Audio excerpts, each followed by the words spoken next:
الله وبركاته. الحمد لله الذي كفى والصلاة والسلام على رسوله المصطفى وعلى آله وأصحابه ذي المجد والصفا. أما بعد فقد قال الله تعالى إنا أرسلناك بالحق بشيرا ونذيرا. وقال الله تعالى لقد كان لكم في رسول الله أسوة حسنة. صدر محترم اور حاضرین جلسہ، یہ میری بڑی خوش قسمتی ہے کہ آپ لوگوں نے مجھے کچھ کہنے کا حکم فرمایا ہے. ایک عقید انسان کی آپ لوگوں نے جو عزت افزائی فرمائی ہے، اس کا تہ دل سے شکر گزار ہوں.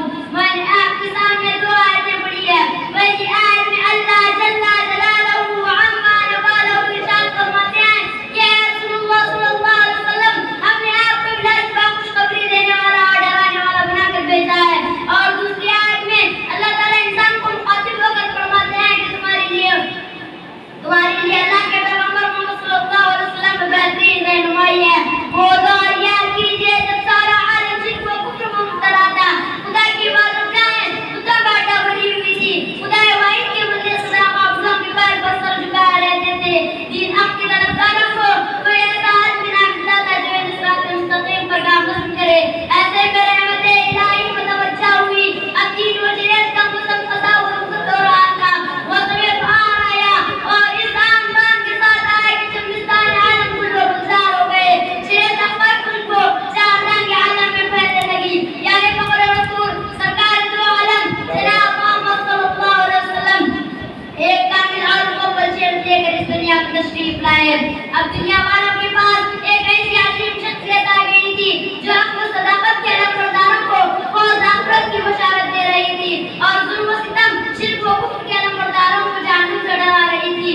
اب ایک ایسا انسان اس دنیا میں آ گیا تھا جو انسانی کا گھر پہ رہتے ہوئے بھی سراغ اور روشنی تھا، جو انسانوں کے ساتھ رہتا، شادی بیاہ کرتا، کھاتا اور پیتا، جگہوں میں صفا سالاری کرتا، مسجدوں میں بعض متفکروں سے دلوں کے باعث مجھے ارشاد کرتا.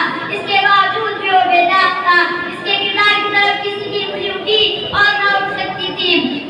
صراط مستقیم کے شہداؤں کو ایک ایسا نمونہ مل گیا تھا.